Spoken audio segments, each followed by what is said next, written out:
नमस्कार, आप सभी का स्वागत है नेक्स्ट टॉपर ह्यूमैनिटीज पर। और मैं सिद्धार्थ पटेल आज आपको पढ़ाने आया हूं आपका चैप्टर फ्रीडम। उसका हम रैपिड रिवीजन करेंगे।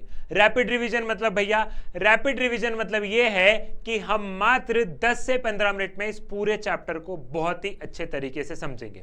अगर आपको इस चैप्टर को बहुत ही डिटेल में एक एक चीज को बहुत अच्छे से समझना है तो इसी वीडियो के डिस्क्रिप्शन में इस चैप्टर के वन शॉट रिवीजन की लिंक है।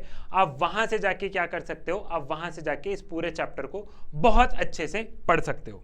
So without wasting much time हम स्टार्ट करते हैं। सबसे पहले हम लोग बात करते हैं हमारे पहला टॉपिक जो कि है द आइडियल्स ऑफ फ्रीडम। आपने देखा होगा फ्रीडम शब्द सुन के, है ना, फ्रीडम को लेके कितने लोगों ने अपनी जान गंवा दी। जो शब्द है आजादी, ये आजादी बोलने में बहुत छोटा शब्द है लेकिन यूं तो बहुत बड़ा शब्द है, क्योंकि इसके लिए लोगों ने हंसी खुशी अपनी जान गंवा दी। फ्रीडम के लिए हम कितने आंदोलन देखते हैं। आप आज भी देखते हो कि बहुत सारे लोग न्याय के लिए आंदोलन कर रहे हैं। बहुत सारे लोग अपने जो अथॉरिटेरियन गवर्नमेंट है उसके अगेंस्ट क्या कर रहे हैं, उसके अगेंस्ट एक तरीके से आजादी, फ्रीडम, अथॉरिटेरियन गवर्नमेंट से आजादी चाहिए नारे लगा रहे हैं। या वर्ल्ड के किसी ना किसी कोने में आप हमेशा देखते रहते हो। वैसे ही हमारे कुछ लीडर्स, जैसे कि आपने किताब में पढ़ा है, आंग सांग सूकी और नेल्सन मंडेला, ये दो पावरफुल लीडर्स थे, ठीक है, जिन्होंने फ्रीडम के लिए, आइडिया ऑफ फ्रीडम के लिए अपने लोगों को एकत्रित किया और अपने लोगों के लिए एकदम ऐसे हो गए कि नहीं। आंग सांग सूकी का जैसे हमने देखा कि म्यांमार में उनको हाउस अरेस्ट कर लिया था, ठीक है, उसके बावजूद वो चाहे तो वो देश छोड़कर जा सकती थी लेकिन नहीं, वो अपने लोगों के लिए रुकी, अपने देश की आज़ादी के लिए एक तरीके से रुकी, अपने देश के लोगों की आज़ादी के लिए रुकी। सेम केस हम लोग देखते हैं नेल्सन मंडेला का। तो ऐसे बहुत सारे एग्जाम्पल हमें देखने को मिलते हैं जिन्होंने फ्रीडम के लिए, और फ्रीडम उन्होंने अपने लिए नहीं देखी। चाहे आप नेल्सन मंडेला को देखोगे, चाहे आप आंग सांग सूकी को देखोगे, तो इन्होंने फ्रीडम अपने आप से नहीं देखी, इन्होंने अपनी फ्रीडम अपने लोगों में देखी, अपने लोगों की आजादी में देखी। यह है फ्रीडम का सही मतलब। What is freedom? आप फ्रीडम से क्या समझते हो? फ्रीडम से कोई बोल देते हैं कि it is an absence of constant, कि कोई भी कॉन्स्टेंट ना हो, कोई भी रुकावट ना हो, मैं जो चाहे मैं वो कर सकता हूं। एब्सेंस ऑफ कॉन्स्टेंट कुछ भी हो सकता है। एब्सेंस ऑफ कॉन्स्टेंट में हम कई बार कांस्टेंट कौन लगा देता है, कांस्टेंट कई बार अथॉरिटेरियन गवर्नमेंट लगा देती है। अथॉरिटेरियन गवर्नमेंट मतलब हम हमारे यहाँ पे क्या देख रहे थे, हम इंडिया में देख रहे थे कि अंग्रेज ने हमारी फ्रीडम को क्या किया है, फ्रीडम को कर्टेल करके रखा है, फ्रीडम हमें नहीं दी। बहुत सारी जगह पे यूरोपियन पावर ने हमको गुलाम बना के रखा है, या एशिया और अफ्रीका की बहुत सारी कंट्री को गुलाम बना के रखा है। तो एक तरीके से फ्रीडम क्या है, एब्सेंस ऑफ कांस्टेंट, कि आप इंडिविजुअल को फ्री छोड़ दो। फ्री छोड़ दो मतलब उसको फालतू में कुछ नहीं करने के लिए फ्री छोड़ दो इन द सेंस ताकि वो अपना पोटेंशियल डेवलप कर पाए, ताकि वो अपनी कैपेबिलिटीज को डेवलप कर पाए, ठीक है। तो the sources of constant clear हुआ। देन लेकिन कुछ कांस्टेंट जरूरी है। आप क्या इंडिविजुअल को कंप्लीटली फ्री छोड़ दोगे? अगर कंप्लीटली फ्री छोड़ दोगे तो क्या होगा, तो सोसाइटी में कियोस हो जाएगा, ठीक है। तो आप बिल्कुल इंडिविजुअल को फ्री छोड़ो लेकिन थोड़े से रेस्ट्रिक्शंस लगाना है। याद करो फंडामेंटल राइट वाला चैप्टर, तो उसमें मैंने क्या बताया था कि हमारे पास में फंडामेंटल राइट्स है लेकिन फंडामेंटल राइट एब्सोल्यूट नहीं हो सकते। अगर मैं freedom of speech and expression को एब्सोल्यूट कर दूं तो सारे लोग एक दूसरे को गाली ही देते रहेंगे। तो हमारे पास में freedom of speech and expression है लेकिन वो राइट एब्सोल्यूट नहीं ही है। कहीं ना कहीं आपको कुछ सोच समझ के बोलना होगा। तो इसलिए कांस्टेंट इसलिए जरूरी है क्योंकि हम लोग क्या देखते हैं, अलग अलग लोग हैं, लोगों के अलग अलग एस्पिरेशंस है, और उसके चलते क्या होता है, उसके चलते हम क्लैश देखने लग जाते हैं, वो नहीं हो, ठीक है। उसके बाद में जेएस मिल लेके आते हैं कॉन्सेप्ट हार्म प्रिंसिपल का। जेएस मिल बोलते हैं कि बिल्कुल भैया आप इंडिविजुअल को फ्री छोड़ दो जब तक कि वो दूसरे को नुकसान ना पहुंचाए। इसका एक छोटा सा एग्जांपल ले लेते हैं। छोटा सा एग्जांपल आप कुछ इस तरीके से समझोगे कि मान लो कि मैं कुछ भी नाच रहा हूं अपने घर में, कुछ भी कर रहा हूं, तो मुझे करने दो ना, इससे क्या है, दूसरे को तो नुकसान नहीं पहुंच रहा। लेकिन मैं कुछ ऐसा कर रहा हूं जिससे कि दूसरों को नुकसान पहुंच रहा है, तो वो गलत है। अगर इंडिविजुअल अपनी प्राइवेट लाइफ में, जैसे जेस मिल तो ये भी कहते हैं कि अगर मैं दारू पीता रहूं तो मुझे पीने ही दो, पीने दो ही पीने दो, जब तक कि दूसरे को नुकसान ना हो। अगर मैं दारू पी के लोगों को मारने लग जाऊं तो वो गलत हो जाएगा। तो हार्म प्रिंसिपल में जेएस मिल क्या कहना चाह रहे हैं, हार्म प्रिंसिपल में जेएस मिल ये कहना चाह रहे हैं कि सिद्धार्थ अपनी पर्सनल लाइफ में जब तक कि वो दूसरों को नुकसान नहीं पहुंचा रहे तब तक सिद्धार्थ को फ्री छोड़ दो। लेकिन जब सिद्धार्थ क्या करेगा, जब सिद्धार्थ दूसरे को नुकसान पहुंचाएगा तो क्या करना है, तो फिर वहां पे सरकार को इंटरवीन करना पड़ेगा। अब इसमें सेल्फ रिगार्डिंग और अदर रिगार्डिंग एक्शन आता है। सेल्फ रिगार्डिंग एक्शन मतलब वही कि कोई ऐसे एक्शन जिसका कि इंपैक्ट सिर्फ मेरे तक होना है, जैसे कि मैं दारू पी रहा हूं, मुझ तक इंपैक्ट होना है, ठीक है, लेकिन वही मैं दारू पी के दूसरे को परेशान कर रहा हूं तो वो क्या हो गया, वो हो गया अदर रिगार्डिंग एक्शन। और अदर रिगार्डिंग एक्शन में भी है कि दारू पी के सिर्फ चिल्ला रहा हूं, कर रहा हूं, ये कर रहा हूं, तो उसके लिए क्या सोल्यूशन है, उसके लिए सरकार को बुलाने की जरूरत नहीं है, उसके लिए आप ये करो कि पूरे सोसाइटी वाले सिद्धार्थ को बायकॉट कर देंगे, अगर छोटा सा नुकसान है। लेकिन अगर मैं बड़ा नुकसान कर रहा हूं तो फिर सरकार का इंटरवीन करना जरूरी है। कुल मिला के जेएस मिल देखो यहां पे कहना ही ये चाह रहे हैं कि आप इंडिविजुअल को फ्री छोड़ दो जब तक कि वो अपने आप को नुकसान पहुंचा रहे हैं, अपने आप तक चीजें, जब दूसरे तक चीजें रहेगी तब की तब देखेंगे।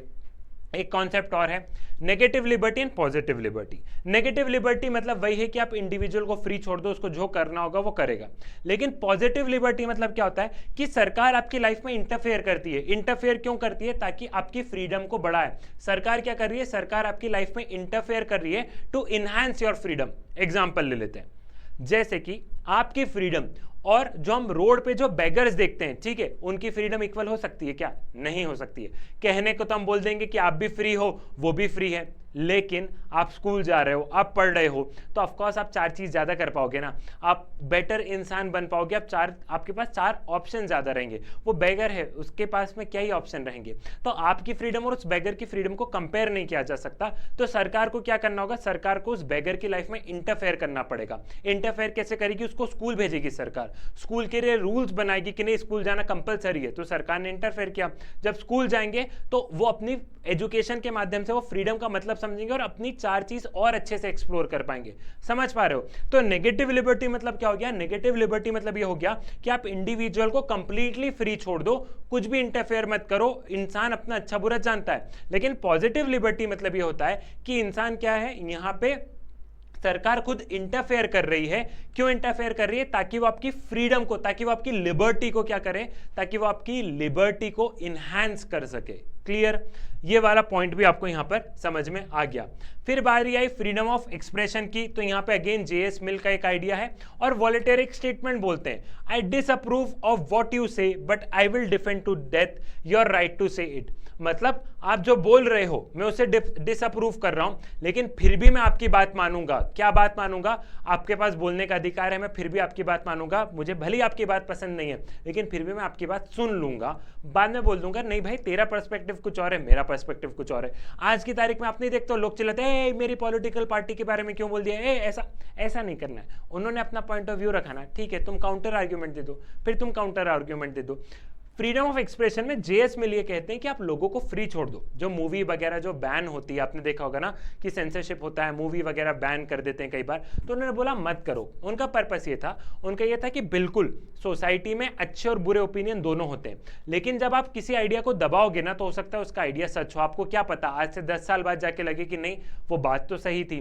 तो अगर कोई सही है कोई गलत है फिर भी बोलने दो। डिबेट एंड डिस्कशन से क्या होगा, ट्रुथ ऑटोमेटिकली बाहर आएगा और जो फॉल्स आइडिया वो ऑटोमेटिकली क्या होगा, वो ऑटोमेटिकली सप्रेस हो जाएगा। तो JS mill freedom of expression के फेवर में थे। इसको और डिटेल में समझना है तो मैं बार बार बता रहा हूं, आप वन शॉट रिवीजन में देख सकते हो, अभी मैं क्विक रिवीजन करवा रहा हूं। फिर बारी है एक लिबरलिज्म।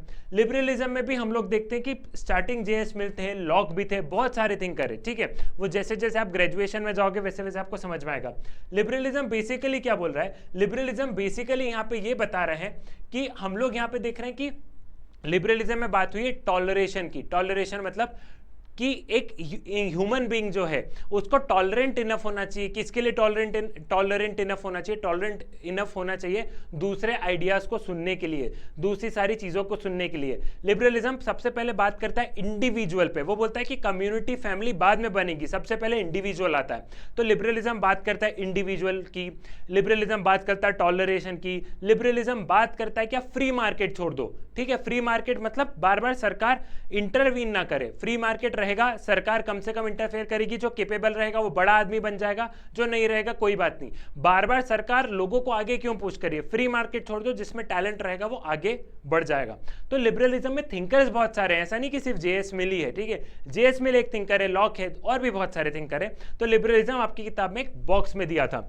और फ्रीडम में आपने देखा था सुभाष चंद्र बोस, स्वराज का आइडिया, ठीक है। ये सारी की सारी चीजें भी है। क्लियर। तो आपने वो सारी बाल गंगाधर तिलक वाला, महात्मा गांधी वाला, इंडियन नेशनल मूवमेंट के लिए फॉर फ्रीडम, ये तमाम तरीके के और भी फ्रीडम से रिलेटेड आइडियाज हैं। क्लियर।